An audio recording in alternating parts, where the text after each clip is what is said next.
You don't need it. You just don't need it.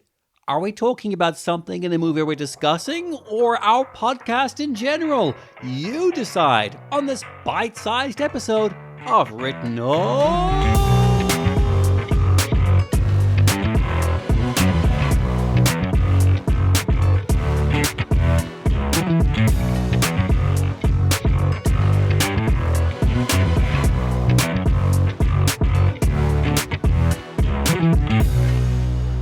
Kia ora, konnichiwa, welcome to Written Off, a podcast about movies that maybe kinda sorta could have been better. Now, here's somewhat of a special episode, and I'm not meaning special episode like those old American sitcoms used to have. A very special episode. In this episode, James, the father of the family, deals with racism. Or something like that. No. What happened was, honestly, at the beginning of every episode, we like to talk about something that we've seen, read, been playing, something current that doesn't really fit with the central target of the episode, but we just like to talk about it. What happened was, Mark saw Alien Romulus, I saw Alien Romulus, and we both just started chatting. And we kept on chatting about this movie, which, to be honest, isn't very meh.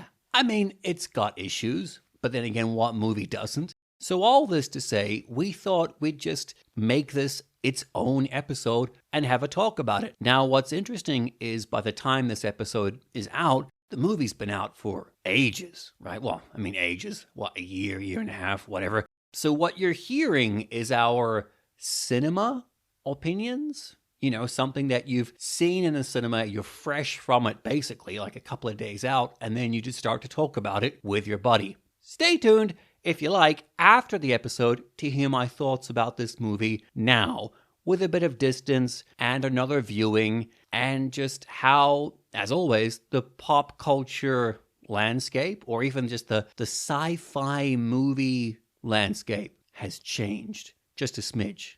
Anyway, we hope you enjoy this episode, this special episode of Written Off, and hey, have fun! Yesterday, for £5, I went to see Alien Romulus. I was thinking back to when we were in Tokyo and I would go to the IMAX nearby. And I think when we went to see Joker, it cost us, I think it was 4,000 yen, probably about 25 quid. And this was a nice fiver to sit in a reasonably comfortable cinema and watch the latest Alien. And my wife and I were discussing, I think we did go and see Alien Covenant together at the cinema. I'm pretty sure we did. I definitely saw Prometheus at the cinema. But this will only be the third Alien movie that I've seen at the cinema. £5, 5 quid. Is that a normal asking price for? No. Is it more like £10? How's it work? The one nearer to us would probably have 12, 13. So a Vue, VUE, they seem to have a range of prices for seats that are exactly the same. I'm not quite sure. So I think they sell those out first, but it's not a better or worse seat. Yeah, I'm not quite sure how they've made that work. I did have to sit through 3 advertisements for the Navy, the Royal Navy. So maybe the Navy. That's how they get those cut price tickets. Yeah, sponsoring big screens. Yeah. We'll get them on the boats. Well, maybe that's it. Maybe I've been like that famous Simpsons episode, joined the Navy. Maybe I was brainwashed and didn't realize it. What Top Gun did for the Air Force recruitments, Alien Romulus will do for the Navy. Yeah, maybe. Synchronicity. What'd you think of it? Romulus, not the Navy.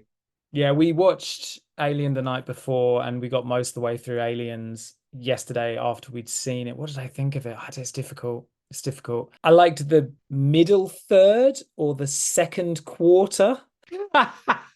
You always have the best poster quotes. I like the second quarter of this movie. I mean, some of the characters were, of the cousin character in particular, was unbearable. But the director took influence from Alien Isolation, the video game, and the second quarter, you can actually see he's basically lifted parts of the ship from that. Fantastic video game, by the way. Yeah. Oh, what a stunner of a game. Kind of thought when we got to that, second quarter, we're going to have this. Great. We're going to have tension and we're going to have a really interesting slow pace. And then, we didn't get that. So I don't know. I mean, again, for anyone who hasn't seen it, there is a character who returns And there's a lot of debate about that. I don't know how you feel about that style of returning character, but it's just creepy. It's just creepy and unnecessary, isn't it? Growing up as a teenager, I was a huge Aliens fan, huge fan. Back in the late 80s, well, say 90s, yeah, I had the model kits of the Sulaco from Aliens. I had individual alien warriors. I had Predators. I was crazy into that franchise. So my first Alien film at the cinema was Alien 3. Oh, wow. I believe I was maybe 13, 14, and my mom took me to see Alien 3 and the prisoners in the movie, like, shut the fuck up, you fucking fuck. Yeah. And it's quite a depressing movie to take a preteen kid to. So I've got a long history with this franchise, but I think like most people, number one, you grow up, and number two, the franchise gets shittier. For me, Prometheus and Covenant, AVP Requiem, Predators, The Predator. I mean, all of these movies have kind of, much like the acid from the alien itself, kind of just eroded the goodwill. I went into this hopeful, and it's funny. The only complaint I can throw at this movie is there's nothing new at all. I felt like I was watching another Alien or Aliens movie, but the mythos wasn't expanded. The timeline certainly wasn't expanded. Like, I enjoyed it. It was perfectly fine, but I didn't feel anything. I didn't see a reason for the movie to exist. Like, for example, the amazing Prey movie, I think, is as good as that first Predator movie. It's lean, it is simple, it tells a very effective story, and it actually does kind of expand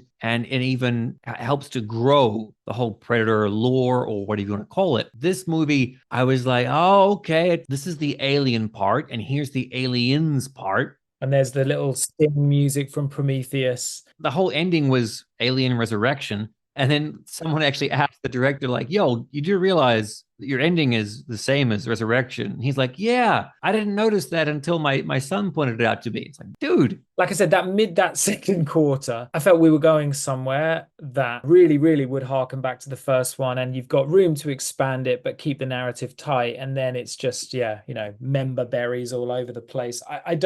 I feel there must have been interference. Obviously, I don't know. I've listened and I've read contrasting things. Some people have said that he pitched it to Disney as, I'm going to link all these things up. Other people seem to be suggesting it was supposed to be completely separate. The bits that don't work about it are the bits that try and link it to everything else that's been made. I don't know why that was necessary in the ending. It reminded me of that. There's a Doctor Who episode, I think in season 3, when Mark Gatiss is the guest star. Lazarus Experiment, Lazarus Project, yes. And apologies for anyone who hasn't seen the new Alien, but what they do to Mark Gatiss at the end of that is almost exactly the same, and it doesn't look any better. It was a very odd choice. I adore Ghostbusters Afterlife. It does a really great kind of sleight of hand in that it retells the original Ghostbusters, but it does actually forward the world building. It forwards the plot just by the nature of having the kids of the Ghostbusters kind of take over. Yeah. And I feel this movie, okay, so you've got the duck on the disc drinking the water, and you've got the lead character stepping off the elevator with her sleeves rolled up, with a gun, with short hair. And then you've got the other character saying, get away from her, ... you bitch. I got an audible laugh in our cinema. Are you putting in this here for fans? Because other non-fans won't know what you're doing. So what, you're like, huh? Hey, did you see the thing with the... It's the only good part about that was how uncomfortable the actor looked when he said it. He looked really disgusted, the fact it was being forced out of his mouth. It didn't make sense. That I think the relationship between the Ripley stand-in and I liked it. I thought I loved it. Yep. Yeah, that's the thing. He's really good in it. And I like that. You could have had a 2, 3, 4-hander, maybe. There's something in there, but all of these relentless, I'm going to have to say Disney-led callbacks to other things. Obviously, we're seeing it in, not that I've seen it, but in the recent Marvel movies, everything has to be called back. And I mean, you have to say it's worked, because Spider-Man was a massive success. Deadpool and Wolverine, massive success. So perhaps as 40-somethings, it really sticks in our craw, but maybe it's working. I mean, but anyway, it was disappointing. It's made money. I would like to think that means we'll see big budget sci-fi given a chance, but I'd like to think so. For me, there wasn't enough gore in the movie. There weren't enough deaths. You're saying less characters. I'm saying, hey, put some more characters in there because you only really got one decent alien tongue to the face, and it's like, oh, okay, all right, It tried to do something from almost each of the other movies.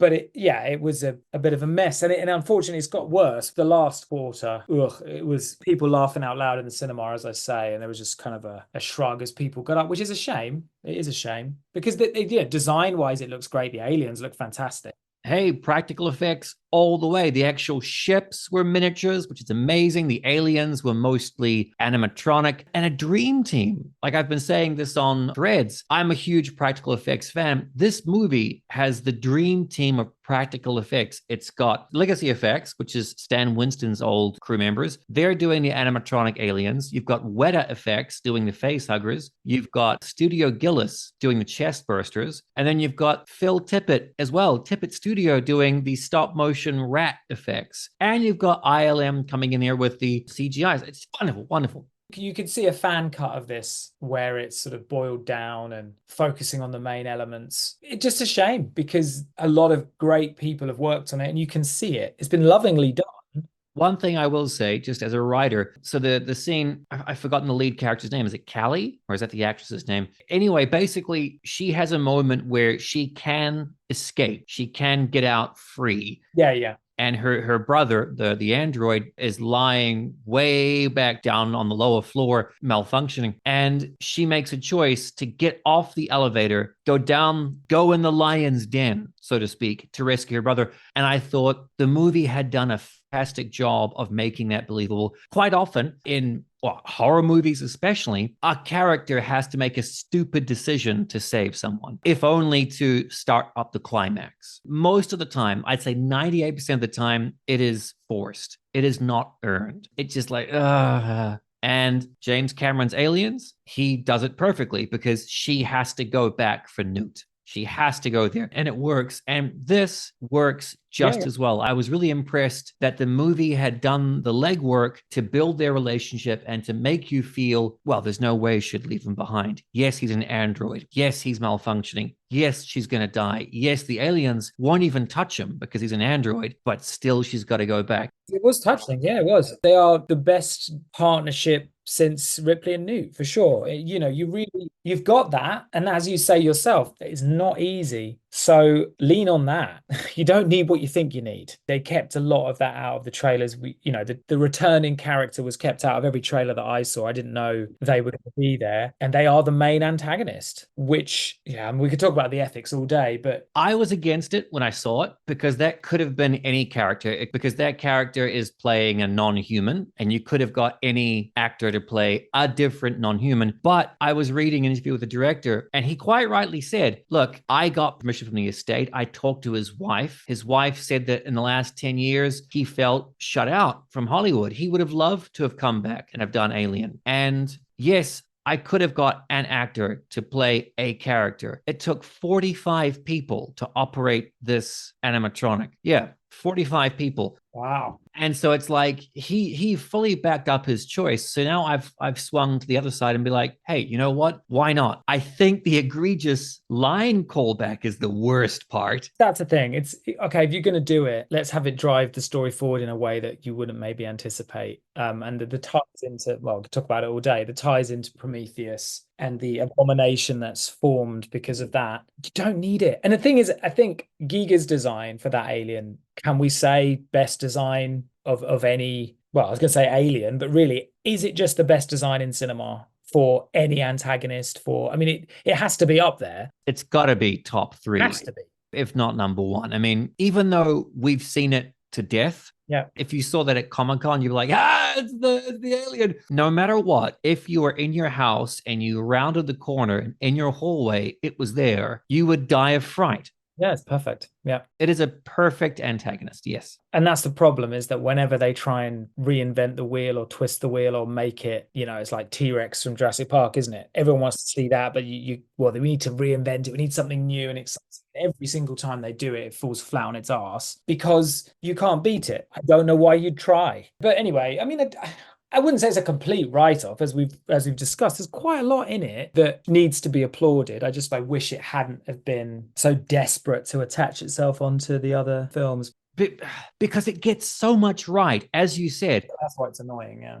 The set design, those amazing sound effects that I can't do it, but it's great. All the actors are great. They all play their roles well. The cinematography, the music. I'm not a fan of that composer. I think that composer does a lot of loud piano bangs as opposed to actual horror scoring, but it gets so much right. It's just a shame that it doesn't use any of it. Like, have you read any of Stephen King's Dark Tower books? No. Those Dark Tower books are locked. You can't skip a book. Right. You can't skip book 2 and just go into book 4 or book 3. It's all essential. What I'm saying about Alien Romulus is there's nothing essential here. No. Do you want to see yet another alien blasted out an airlock? Okay, well then, yeah. Do you want to see yet another awesome female character holding a gun? It's all stuff you've seen before, just through a 2024 lens, which is nice to see, but it's not an essential watch. I wanted more of a reason for this film to exist. I'm happy it does. I'm happy that the Alien franchise has been quote unquote reanimated. We've got a TV series coming down the pipe from Noah Hawley very soon. We are going to talk about Ghibli in a minute, but I think we're just going to release this episode as just I was going to say as a mini review of Romulus, just because we're 34 minutes into it. We've got an awful lot more to say about it than we have about what we're supposed to be talking about. Yeah. What did you think about the big chap returning? Well, I didn't know what the timeline was. 20 years after, is that correct? I don't know what the timeline is either, but I know it's after Alien. I think it's supposed to be 20 years. I mean, there are a lot of logistics. How have they done that? They can't generally find their ass from their elbow. But yeah, I didn't like it. Why? You don't need to do that. So why are you doing it? It doesn't need to be in that place in the timeline. You don't need to start the story up like that. No, didn't like it.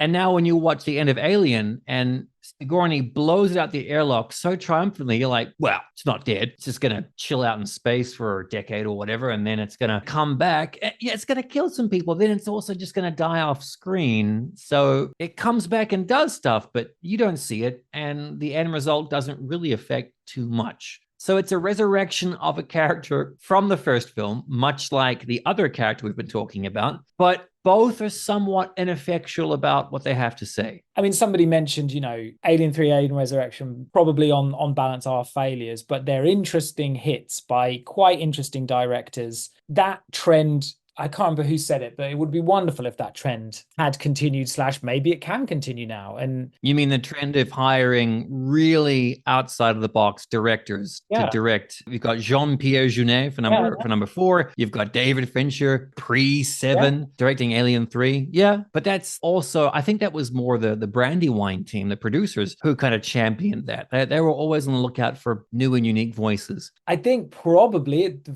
maybe Brandywine obviously involved in this. Maybe that side of it, that team were like, well, this is great. We've got this interesting director from a different background. And I liked the sort of discussion about how the company's screwing everyone over. And I think that played really well. I like the opening. I think develops character quickly, that it gets that underlying corporate greed element in there in a modern way. Obviously in Aliens, you just got the sleazy Paul Reiser. I think this is a modern way of doing a similar thing. You had it. You got enough. We could easily snip out all of the references to the other things and people would have really enjoyed it. For this happy slice of self-promotion, I'm going to do things different. I'm going to read you ad copy I would write for other podcasters and pay them to talk about my books. But instead of me paying them, I'm just going to do it myself. All right, here we go. Wish me luck. Do you hate having to deal with terrible books? You put all your time and effort into reading them only to finish that final chapter and it sucks. Or what about the risk of self-published material?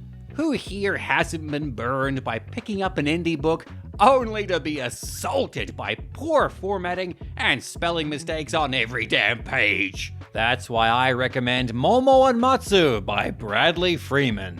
Yeah. Cheaper than a slice of pizza and just as fulfilling, Bradley's books are the real deal. You get quirky characters, emotional storytelling, and moments that'll stick with you long after finishing. Available on whichever Amazon portal you use, Looking at you, UK readers. And you know what? It's available right now! September 22nd has already been and gone! So what are you waiting for? Get to that mobile device, get to that personal computer, and order yourself one of the best books you're likely to read this second. Something of a softer, warmer book for Bradley. You still get your supernatural elements, but this one is less about creeping you out and more about wrapping you up in a nice big hug. If you're in America, it'll cost you $2.99 for the ebook, $11.99 for the paperback, or $18.99 for the hardcover. Why bother purchasing that family-sized tub of Ben & Jerry's Chunky Monkey and eating through your feelings when you could read Momo and Matsu and have all the feels? All the feels, not a legal promise. Momo and Matsu, Bradley Freeman's latest book. Go buy it, please. How was that? Was that okay? I have no idea what I'm doing. Do you think I can get Mark Maron to read my ad copy? Wait, he just finished WTF. Oh, damn, I missed my chance. God! Question, is Weyland-Yutani cinema's most evil corporation? Well, I actually listened to a free audiobook, which is a prequel to Alien Covenant, believe it or not. And that actually fleshes out Yutani as a character. So you get to meet Yutani, and he turns out to be quite a decent bloke, really. So, but yeah, I think it's one of that old school. I mean, obviously, you've got RoboCop as well, having their evil corporation. And I would say probably, although in this case, in this one, Bilbo seems to be suggesting that this is going to help humans. That's kind of made aliens feel quite weird as well. Well, then, have they given up on that? Do they know that this experiment was done, horrendously failed, and now they're going to try and do it again? Is that why Paul Reiser wants them? It does color the next film and to an extent Resurrection, but it definitely, what is their goal actually? Well, Resurrection, Weyland-Yutani are gone because it's so far in the future. They're like, oh, that company, yeah. Which I like as a line. I think it's quite funny. But they're trying to do the same thing, aren't they? Basically, yeah. So yeah, short answer is yes, probably. They're probably the most. In terms of representatives we see in the movies, and in terms of what we're told about the company, what the audience is shown, it seems as though I think Weyland-Yutani are the most company to grace our screens. I love that scene where she's like, right, I'm done now then. And they're like, well, actually. That was, yeah. And, and that is how it is. I like that they were so desperate just to get cryopods. Yeah. They just wanted to get fuel for the cryopods, and they're kids. That works. It really works. That desperation of, you are absolutely fucked unless you take this course of action. I mean, in terms of a horror movie, you always have stupid kids doing stupid things, but this is like, yeah, they're being stupid, but this is also their only shot because they've got nothing else to live for. It's like a lot of things we talk about. The more you talk about, there is a lot there. There is. And I guess that's why it is frustrating. It's not like AVP. You just go like that, right? Well, never speak of it again. It is better than that. Audience, look forward to our AVP episode eventually. What is the more meh or mid, as the kids say, of the two movies? Is it Requiem or is it the first one? The first one, because Requiem it's almost literally unwatchable because you can't see anything. I'd say, again, even AVP, like there are moments. Look at Mark standing up for Paul Anderson. I never thought I'd see the day Paul Anderson gets a shout out. Yeah, I mean, I just rewatched Predator 2, actually, which is a fine film. Actually, yeah, I watched that a couple of months ago. I like the director. He did The Ghost in the Darkness a couple of years later. He's a fine director, and Predator 2 is it's not bad. It's not bad. Oh, I like it. It's a bit like RoboCop 2. It goes and it goes. I think Danny Glover is sensational in it. I think he is. He's absolutely incredible in it. I was watching it thinking, wow, we backed the wrong Lethal Weapon horse. We should have had him. He's fantastic in it. And again, that's a movie that continues the story. You get a different Predator who has different technology. He's in the city. Okay, that's unique. And then all of a sudden you go on board the ship at the end and you see a whole lot more Predators. And that one 7-minute sequence spawned a whole comic book franchise and video game franchise. And apparently they wanted that in the first movie, and John McTiernan's like, nah, that's stupid. I think it's quite effective. And I think, again, I would love to see Alien in a different scenario, a different setting, a different time. You can put it a bit like Prey, you can put it in the past, you can put it on a random planet, a bit like Predators, right? You can do a lot with it. You can make it very small, you can make it bigger. And they've tried to do in the most recent film, they've tried to do sort of all of those things at the same time. And they've ended up with nothing. Was it AVP Requiem that set it basically present day in a small American town, right? So that was the first time to see the alien in a school gymnasium. Yeah. Yeah, true. They have done it. So I think you make an excellent point. That movie also did a lot of other things, but if they just stuck to one thing and honed that, yeah, I get your point. Yeah. Yeah, as I said, I didn't hate it. I didn't resent having seen it. So let me ask you, they will inevitably either remake or reboot or requel or whatever they want to call it, Jaws. By your opinion, is Jaws Amity or is it the shark? No, I think it's the shark. See, I think it's Amity. Hell, even Jaws the Revenge starts in Amity before going to the Bahamas. It needs an Amity, yeah. It needs an Amity. I'm not sure whether it needs that specific one, but yeah, it needs to be moored to something, doesn't it? Mm. Yeah, it's a good question. It's a good question. That's why I think Alien, because they did take shots at different things and they did have people having ideas for different things in different places and times. And of course, it inevitably always spirals out of control, but the setting and the way people react to it always felt relatively fresh and rewatchable. Freddy, Jason, Chucky. Yeah. That's forever because it's a singular character that you can plop and place. Whereas Dirty Harry, I quite enjoy the first Dirty Harry movie, but it's fascinating to watch the subsequent Dirty Harry films because that first Dirty Harry is very much set in the 70s and it works. Like, yeah, I can believe this maniac idiot cop in the 70s blowing away people, but then he gets into the 80s and the sexism becomes a huge thing and the racism becomes a huge thing, rightfully so, and that character does not belong in the 80s. I know what you mean. Essentially, we'd just like to see lots of new good things, but we don't seem to get them, so we keep dredging up whatever we can catch in the net. When we do get that one nugget, for example, Godzilla -1. Yeah. The big guy's been around a long time and he's made a lot of movies. He's made a lot of shit movies. It's fair to say. I've seen every single Godzilla TV show, movie that's ever been made. A lot of them are terrible. But then -1 comes out and it's like, yes. And through -1, all IP is like, well, this is how a franchise can continue. But that's interesting because Godzilla has never been worried about continuity, obviously, or character, or, it's just every single time it happens, it can either be, yeah, we know about good Godzilla, or no, we don't know, or we've seen it before, no, we haven't seen it before. It isolates itself each time, and it has done. I mean, you're much more of an expert than I am, but it pretty much always has done. So it's up to you. A bit like Bond, really. You can either keep it or throw it out, which is what I think, again, Romulus did.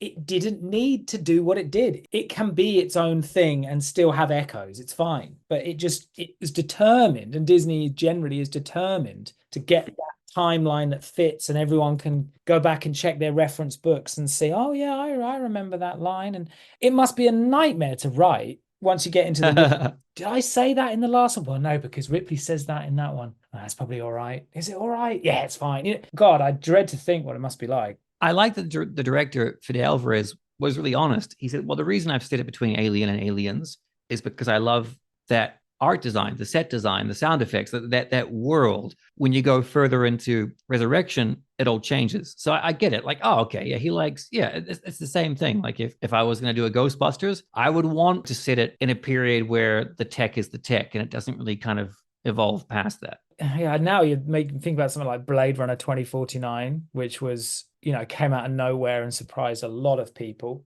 I saw that with you in the cinema. We saw it in IMAX, didn't we? I remember, I couldn't believe it. It's still now. I mean, I don't find it very easy to get through it, if I'm honest. I'll often put it on and I'll be like, I admire it. And I think it did an unbelievable job at balancing the nostalgia, but making it feel like it had other topics to explore. Yeah, I think you've pulled an example. It can work. Yeah, do a Godzilla -1 with Alien. They might well now, because now they've had one that worked. They might well decide to do that, because you're not going to get Sigourney back, I don't think, or if you are, it's going to be afterlife Sigourney kind of thing. So if I'm putting my optimistic hat on, I think, as you say, the TV series, maybe spin off from that. I don't, how linked is that going to be to the core story? Do we know much about the, I read about it, but I've forgotten, so I'm not too sure offhand. 'cause what he did with Fargo was miraculous, especially the first, no, 3 seasons, but the first season in particular was incredible. Hell, even his what was the X-Men thing he did that you got me onto? Legion. Legion. That first season was unlike anything else. It was great. I think he's the right, and that's coming back to what we said earlier. Get interesting directors. I mean, I'd like to have seen them have a bit more of a free reign, but give them a bit of a reign to see what they can do. Because as somebody pointed out, Alvarez is the first director of an Alien movie that loved Alien movies when he was younger, like us. So a clever director, an artistic director, can use that influence but turn it into something interesting. And again, this was thematically quite interesting at the beginning. It just sort of got pulled away from that a little bit, unfortunately. So that was it for our Alien Romulus thoughts back then. And I tell you what, I'm so stupid. I tried to record this outro and I didn't even realize I was eating a bunch of carrots. And look, I'll play you a small sample. So I was thinking, what's the best? Why I put these carrots? This is great. Anyway, so as you heard, those were Mark's thoughts and my thoughts for Alien Romulus back then. And it's interesting. About 2 months later, I was in Japan for a vacation and I really wanted to go and see a movie because, especially if you're in Tokyo, the quality of Japanese cinemas is out of this world. Just the seats are all immaculate, the food is great, the audio, the visual presentation, just 10 out of 10. So I really wanted to go and see a movie, and the only thing I could see was Alien Romulus. So I was thinking, should I see it again? And the great thing is they had it in a dual format. They had it in ScreenX and MX4D or 4DX. Now, if you know what I'm talking about, just skip over this. But for those who don't know, ScreenX is that technology where you've got your central cinema screen, your big projection screen, but also on the left and right sides of the cinema, they extend the projection. Almost all of your point of view is taken up by the actual movie. And I think it's only done for select movies because they have to use CG to extend the sides. So, for example, for Alien Romulus, whenever parts of the movie are featured in space, that's when it was used to great effect. The size of the spaceships and the space scenery was gorgeous, but also MX4D, it's kind of like a theme park attraction meets a movie. The seats move, there's like a misting effect, there's smells, like for example, if someone fires a gun, you can smell cordite or whatever it is. So I've got the screen going around me and I've got the seats doing their thing. So maybe it's cheating to say that I enjoyed the movie a lot more because of all the bells and whistles that I had. Maybe there were some bits and bobs that leaned a bit too heavily on nostalgia or leaned a bit too heavily on the shoulders of the Titanic directors and writers who had come before. Is it trying to tell a new big story? No, I don't think it is. But then again, I don't think that was the mission blueprint in the first place. You know, like how every Avengers movie kind of is the pivot point for the next couple of phases of the Marvel universe or whatever. I don't think this movie ever intended to have that weight put upon it. So on that point, the movie did really, really good. And we're lucky to have an Alien movie that doesn't suck. Because yeah, Prometheus, well-intentioned, big and grand. It's not out and out awful. But Covenant? Yeesh. Follow us on Instagram at WrittenOffPod. That's the best way if you want to contact us. Leave a comment. Suggest another meh movie we could be covering. That meh sounded a bit too sheep-like for me, but oh well, I'll leave it in. You can find me on Threads and Instagram at Brad is Writing. And as always, you cannot find Mark because he doesn't exist on any platforms. Our next episode, we're risking it all. We're tackling a Ghibli movie, an actual honest-to-God Ghibli movie. There are going to be pitchforks out my office. There are going to be people busting down Mark's door, demanding us to pull the episode. It's going to be crazy, the amount of hate we get for daring to suggest a Ghibli movie is kind of meh. But wait. put that pitchfork down. Yes, I see you over there sharpening your blades. It's not the kind of Ghibli movie you might think. In fact, you might not have even seen it before. And if you haven't, we don't blame you. Thank you very much for joining Mark and I for this mini bite-sized episode. We hope you had fun. We hope you enjoyed listening to us, and we certainly hope you listen to the next one. As always, stay safe, grab a slice of pizza, and we'll catch you for the next one. Bye!